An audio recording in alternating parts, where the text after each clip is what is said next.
The first thing to do is to break it down into manageable pieces, because if you try to do everything at one time, it's going to overwhelm you and you'll remain frozen. Welcome to This is Financial Intelligence, the podcast not about the glamour of money, but instead the vulnerable and real conversations that we're all afraid to have. Brought to you by Money Club. All right, everybody, welcome to another episode. This is episode 8 of This is Financial Intelligence. We are here with somebody I'm really excited to share with you. Her name is Sherry Nickerson. And Sherry and I go way, way back. She's been a part of the Ortis Academy Advisory Board for, I don't know, like probably 4 years. Yep. And Sherry's got such an incredible story. She's done everything from lobbying and now through a lot of different experiences is a certified divorce financial analyst. And the stories in between point A and point F are really far and wide. And her and I have caught up many, many times over many different kinds of libations to talk about money and changes and kids and education. And I'm really excited today to talk about a subject that many people are terrified to talk about. One, terrified to be vulnerable about. Two, and I think most importantly, really afraid to share for this like judgment that may be, cast upon them. But this is a critical conversation. Today, we're going to talk about divorce. So Sherry, thanks for being here. Thank you, Aaron, for having me. So we were kind of warming this up, just catching up, and Sherry said something that is really meaningful, right? I'm not embarrassed about my story. I just want to share it so other people can learn from it. And not only is that the entire theme of what we're doing with this podcast, but I think I want to just honor that's where you stand, right? That, our trials and tribulations not only make us the strongholds that we are, the bastions of our own triumph, but they are really important to share with others so that we can learn from them, avoid the same mistakes, and more importantly, have a little bit of foresight. If we're starting to see similar patterns, we can make different choices. So, divorce is a gnarly word. It's a scary word. Right.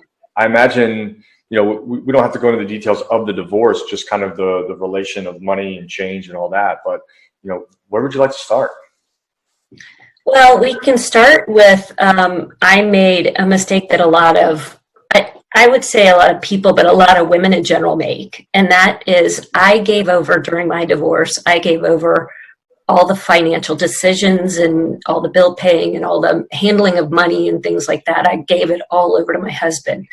I trusted him to make the right decisions, to pay the bills, to do this, to do that, So I would start there and I guess I would encourage people to stay involved with your finances so that you understand where you are at all times, even during marriage. I mean, even if you trust your spouse implicitly, like I did, sometimes things can go terribly wrong. So let's start there. I gave up a job to move from Florida up here, and I worked the whole marriage, but I was working for my husband at the time. And so when I got to the point of divorce, not only had I not for the last 10 years paid attention to anything financial, I didn't know where anything was. He had paid all the bills. I just gave it all over to him. Not only did I do that though, but I was working for him. So I realized all of a sudden I got to find something different to do. So, I started working, in the financial services industry, and that's a tough business to get into. It's a tough business to be successful in. But it was, I was overwhelmed. So I had everything changing at one time. Not only was my relationship over, my marriage was over, I had to find a new job. I had to find a new place to live. So, it was extremely overwhelming to me. Mm-hmm. So what I ended up having to do is kind of break it down into pieces. First thing is find a job so that I can pay my bills myself. Second thing was to, find a place to live. And third thing was to finally, finalize my divorce. And through all of this, I learned that my husband hadn't been on top of the finances like I thought he was. So I came out of the marriage in terrible financial shape. It was scary. I spent every month wondering where the money was going to come from to pay my bills. I spent a lot of time worrying about how I was going to feed my kids, how I was going to pay my mortgage, how I was going to do, really anything. It was the most terrifying time of my life. But one of the things that I think is important about it is that if you break it down into pieces, it's manageable. It's overwhelming, but it's manageable. Secondly, if you just stay the course, you can do it. You can get through easily. Not necessarily easily, but you can get through it. You just have to buckle down. Like I went through, I cut out everything. No cable my kids don't watch a lot of TV anyway, but no cable, I had to have internet because sometimes I worked from home. I cut out everything that wasn't necessary. I didn't take my kids on vacation for 5 years. Anything that wasn't absolute. I went through my credit card bills, and you'd be amazed at what Netflix, used to be $15, right? And then Spotify, $9.99, and every $9.99, that adds up to $100 a month. So I combed through my credit card bills and took out all of those little subscriptions that I had forgotten that I signed up for. Got rid of all of those, so just took the time to become really frugal. I got my kids involved because I wanted them to understand not that we were struggling, but I wanted them to understand why I had to say no so often. Mm-hmm. So I downloaded a budget app. And when they would ask me for something extra in the grocery store, I would show them our budget for food for that month and say, okay, do we have the money to buy that? And, sometimes we did and sometimes we didn't. But I wanted them to understand that I wasn't saying no because I didn't want them to have it.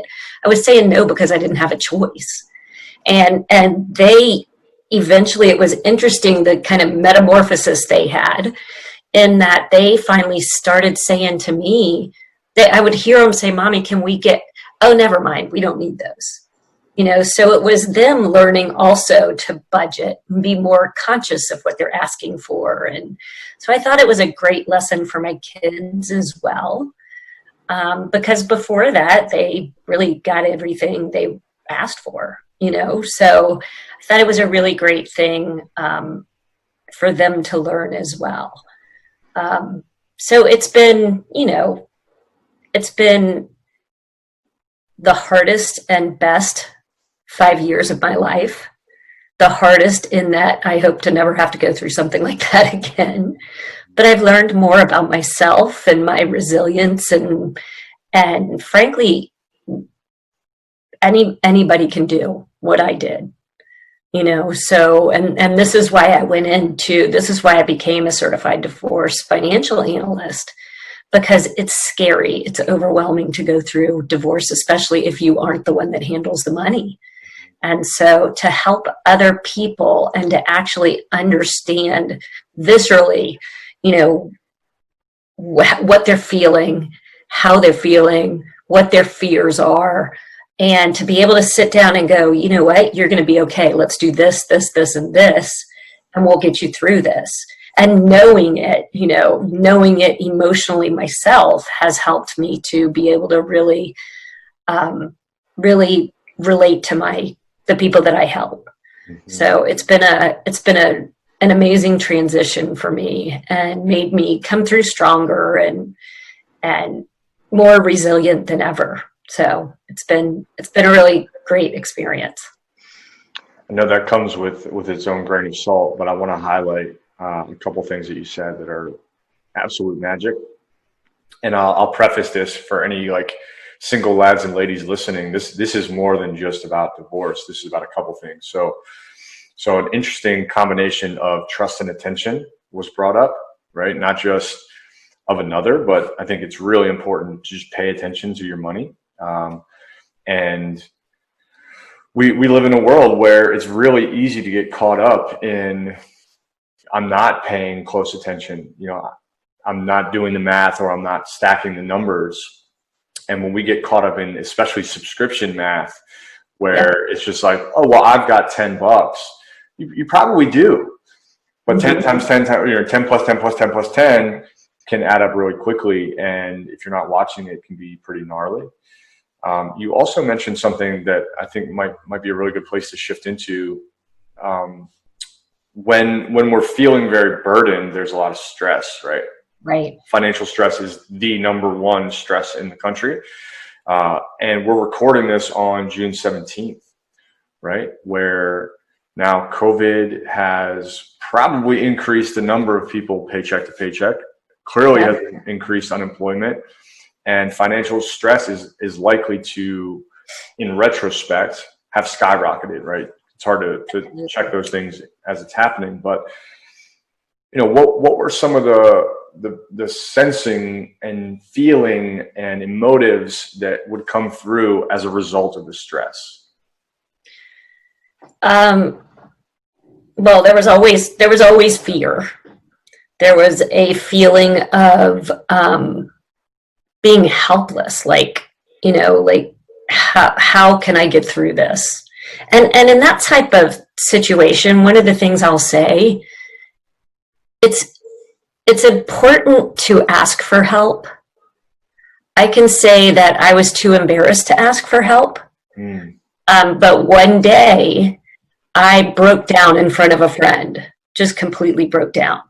And he was like, what's going on? What's wrong with you? And I told him, I said, I don't know if I'm going to make it through this month financially. I don't have the money to pay my bills.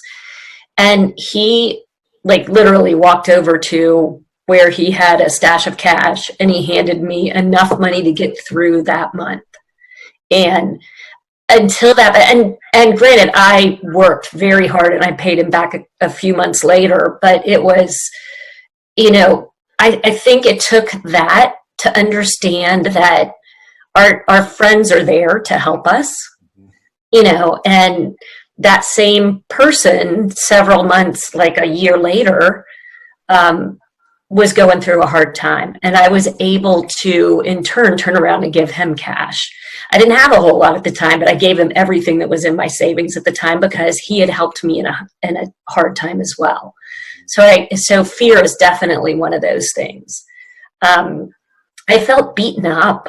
I felt really beaten up. I felt like every time I got just a little bit ahead, I got something else, like one of my kids ended up in the hospital because he dislocated his knee, and that was thousands of dollars in hospital bills, even though I have health insurance. It just seemed like every single time I got back on top of things, something else hit me. So it's scary to watch, because you don't know. You can budget away, which is, I still to this day have a pretty stringent budget. But there's always surprises that pop up too. And it's hard to plan for surprises if you don't have any extra money. So there was a lot of fear. There was frankly, it made me, I was irritable with my kids because I was always worried. It was scary. It was a very scary time in my life. I felt so overwhelmed. I felt like I was going to get crushed by the weight of it. Right. So a lot of emotions. No doubt. And, again, for those of you listening, this is bigger than just divorce, right? Now, that experience came from divorce for you, but for somebody listening, or somebody that knows somebody that knows someone, it may have been circumstances outside of your control. It could be health. It could be a car accident. It could be, parents. There's a lot of ways to end up in that predicament. And what I think is most meaningful to extract from this is, one, ask for help. I think that's an incredible nugget. And what made that significant, at least where it hit home for me, was that it was embarrassing to ask for help, but you still had to do it. And that's a big nod to your bravery for doing that.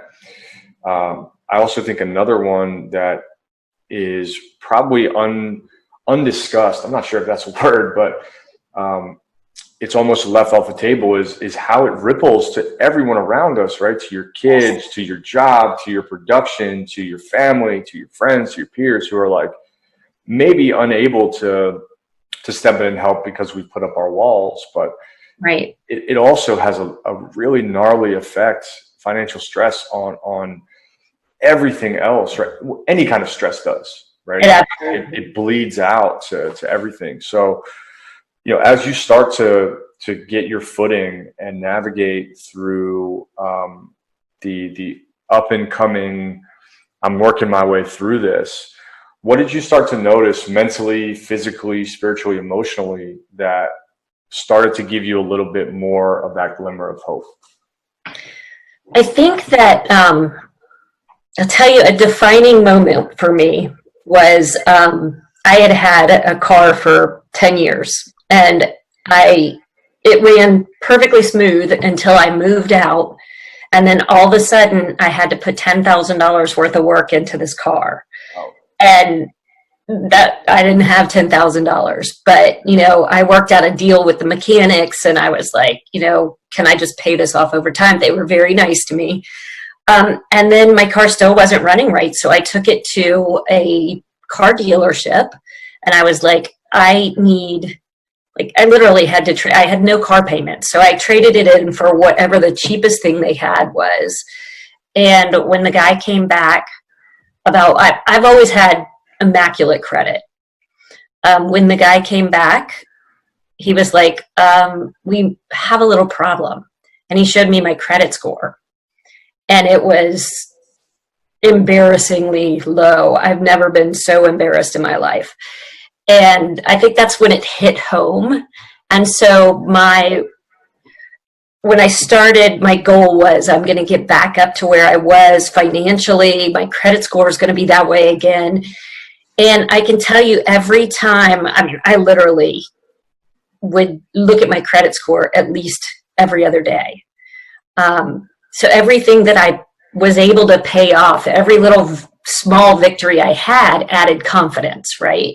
Every time my credit score bumped up like 10 points, 20 points, whatever, it added confidence, and I started, every little victory made me say, I can do this. It became more and more clear that I am strong enough. I do work hard enough. I am able to overcome this. So every little victory just added this much confidence. And I can tell you today, there's probably nothing that could take me down anymore. I feel confident that I could get through anything. I'm happy to say my credit score is back up where it was before. And, it's every little bit is a victory. So and what I found is you have to find like small victories to start. Find something manageable. Pay off your lowest balance of your credit card, your $2,000 credit card. And as soon as you get that paid off, you'll be like, whew, that's one less bill I have, and it gives you a small victory, and it builds and builds and builds over time. And so what I found is just confidence. It really, resonates with you. I love that. I've been working on maybe working through what is the definition of confidence, right? And the way that I've come to think of it is really combining an expected outcome with an action. Right. So if you think of like well, I'm confident I can shoot a basketball and make it in the hoop.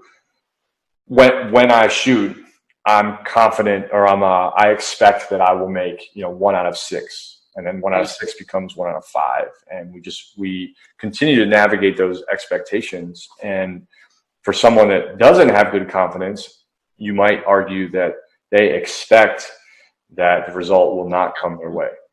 Right. So for someone in the situation of, look, my money's not right, I'm struggling through, I've made bad choices or good choices, whatever's happened, I'm here. Mm-hmm. It's really important that we just, this is where we are. Mm-hmm. However we got here. But it sounded like you resolved to move forward and recover. So you made a decision to do that. And as you went about rediscovering yourself, the expected outcome of your choices became closer and closer to recovery. Right. Yeah. But what would you say to somebody that is maybe stuck in the mode of fear, in the mode of stress, and is just locked and gridlocked into this traffic, like it's like New York at 5:00, right? Mm-hmm. There's so much traffic that I don't know how to get out. I don't know if I'm going to make it on time. I don't know what I'm going to do. So if they're in that state, what advice would you give them? I talk with a lot of people that are in that state. If you think about spending, 10, 15 years with somebody and everything in the world is tied up in them, and you don't even know where to begin to separate assets. You don't even know where to begin to look for stuff, or just in general, it doesn't have to relate to divorce. I would say the first thing to do is to break it down into manageable pieces. Because if you try to do everything at one time, it's going to overwhelm you and you'll remain frozen. Mm-hmm. Like I said, what I had to do was break mine down into 3 pieces. First, I had to find a job that would allow me to support my kids. Then after I got the job, and, that was one accomplishment that built a little bit of confidence. Then the next step was I got to find a place to live. And I found the perfect place to live and moved my kids into it. And, but if you try to take on everything at one time, it's never going to work out. It's just going to keep you paralyzed. Mm-hmm. I really feel that word frozen. I've had to deal with being frozen in a lot of emotional relationship kind of dynamics. Right. And it's fascinating because even as a pretty self-aware person, I like to think of myself as pretty self-aware. I might know I'm frozen. Mm-hmm. Right. And you might be mindful that you're not sure what to do or where to go. That doesn't always change that you're frozen. Right. Exactly. It's so interesting, to be human, but this particular subject is can go so deep. So I want to kind of twist into something different really quickly. Okay. When you think about dividing assets, when you think about divorce, I think it's natural to say, okay, well, you're splitting, so things go to different categories, and you walk on, and you maybe enter recovery mode where things are difficult. But even beyond that, it probably changes your likelihood of re-entering that kind of situation again, right? The way that you would enter financial collaboration might be different. It might change your risk tolerance. It might change the way that you set yourself up for financial stress. It may change the way you save. So if you look at how you are now versus then, what's changed? Are you a little more insulated, a little less risky? What would you say the long-term effects of that were? So if you ask, I'll break this down into 2 pieces. We'll say the long-term emotional, relational, is I think that marriage is a great thing. I think it's a fantastic thing. I will never get to a point that I give up control again. So it's made me. It's not that I want to be in control all the time in a relationship or anything like that, but I will never give up financial control. It's made me a lot more aware of my spending and a lot more aware that I need less to be happy. Mm. It's made me aware that, I mean, when I was married, we had 4 cars between the two of us, and they were all like fancy German cars. I don't need that. It's made me realize that, you know, I don't need a huge house. Frankly, it's a lot harder to clean a huge house. So, I mean, there are little things that you don't think, like I didn't even realize what I was spending back then. And now I'm aware of everything that comes out of my pocket. And I think that it's made me a better saver. I've always got, I've always got, savings now. And before I was always just like, we've always had money. We'll always have money. Well, frankly, it's not necessarily the truth. Mm-hmm. So, it's made me understand that. I think the biggest change is that it's made me understand how much more important stability is than stuff, if that makes sense. Totally. We are in, so again, it's June 17th, right? I mean, we just experienced a business, financial, economic punch super hard across the face, like a haymaker. Right. And I think stability has been compromised for a lot of individuals. Absolutely. And my sincerest hope is that, not only someone listening, but someone involved in any of our programming, young adult, doesn't matter, is starting to wake up to how simple creating stability is. That doesn't make it easy, right? Right. I think those two words are very far apart from each other, but sounds like you started prioritizing stability. What would you call stability for the average listener, right? So they're at home, they've got this on, they're trying to figure out their money journey, and they're like, all right, stability sounds great. Stability is different for everyone. So what stability do you share? Stability to me is knowing that next month I'm still going to have a roof over my head, that I'm going to be able to feed my kids, that I'm going to be able to pay utilities, that I'm going to be able to meet our basic needs as a family. Anything on top of that is just gravy at this point. I mean, if we have money to go on vacation, if we have money to go to the movies, whatever, doesn't matter anymore. Stability to me is being able to meet our basic needs. Yep. I love that. I also love how you mentioned, you became hyper aware of what you spend. I think that's a part of stability. Whether or not it changes your decisions is another conversation. Right. But even just mindfulness of, I spend X amount of money a month. It would be alarmingly real to provide a number of how many people can't say that. Right. And again, I don't think a lot of that's a fault of theirs, because we've never been taught about these things. But you go through, you're trying to figure it out, you're learning on the fly, and before you know it, you're like car, house, rent, right, utility closet, subscriptions, yep, phone, cable, internet, and you're like, whoa, I spend $4,000 a month. Right. And to keep you in buffer another month, you need $4,000 saved.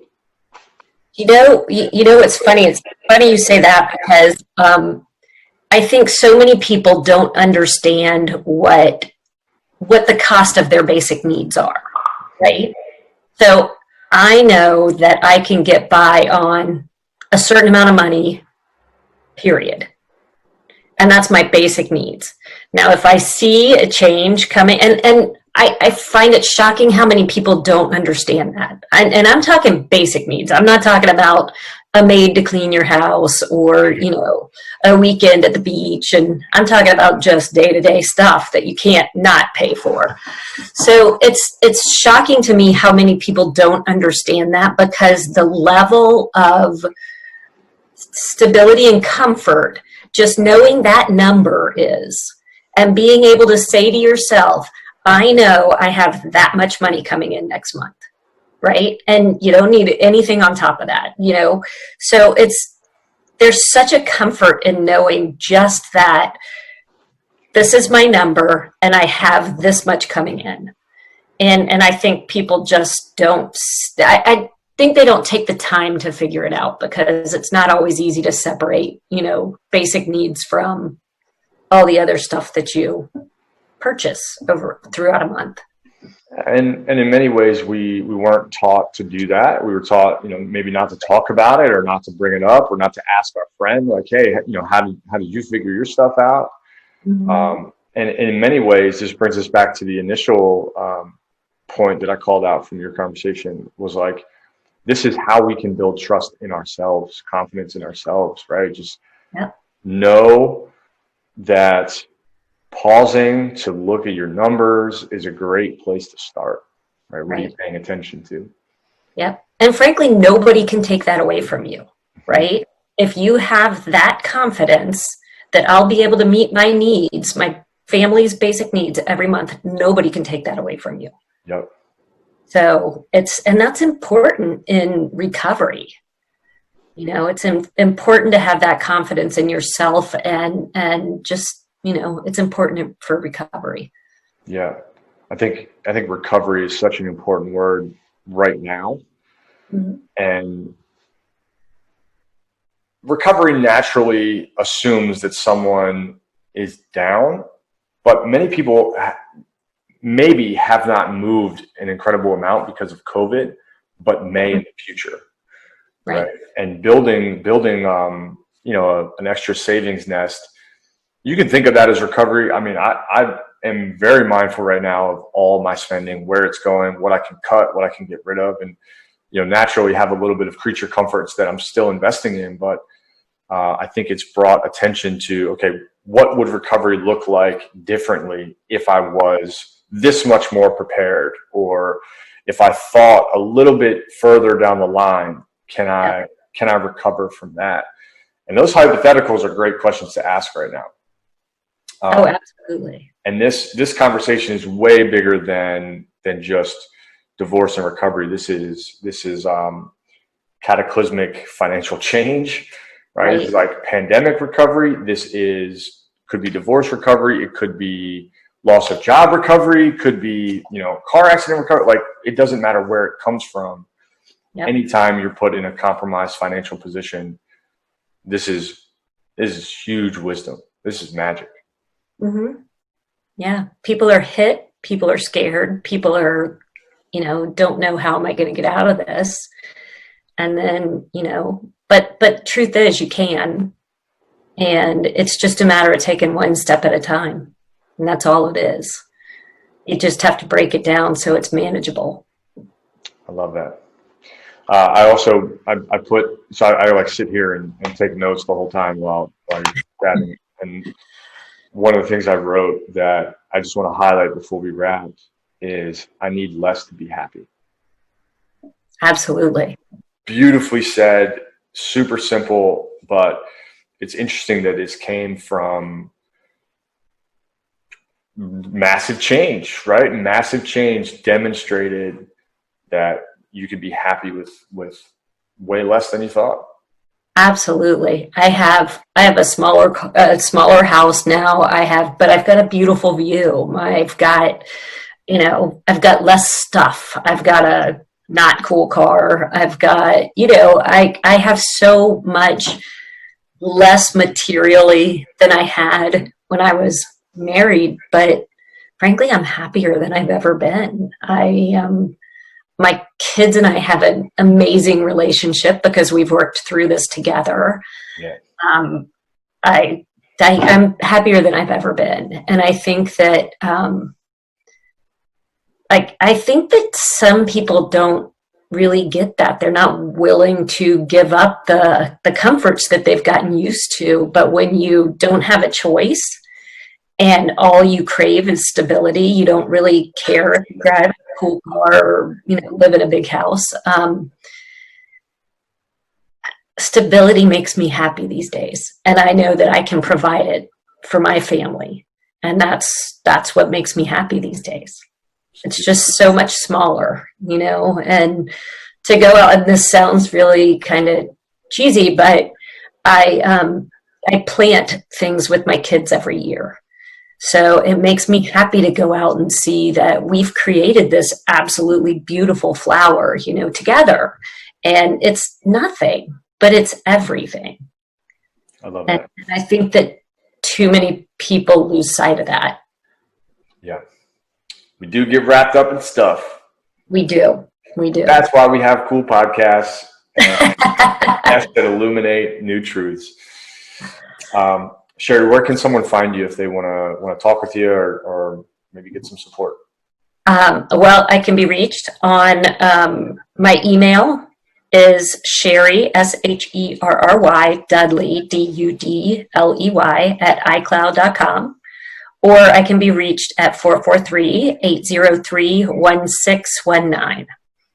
Very cool. Well, if you are going through divorce and need some support, I think people should definitely reach out to you. But if you are in a predicament where you feel that talking with someone that's experienced the same thing might be helpful, you can always replay this. But Sherry is very generous with her time and very aligned. I'm just so grateful not only for your time today, but you being a part of what we're doing here has just been absolute magic. So I love what you guys do. It's great. All right. Well, if you're tuning in, thank you for being here, being a part of it. Sherry is a magician in so many ways for the way she brings her words and vulnerability to the table. So thank you again for that. And we'll see you next time on the podcast.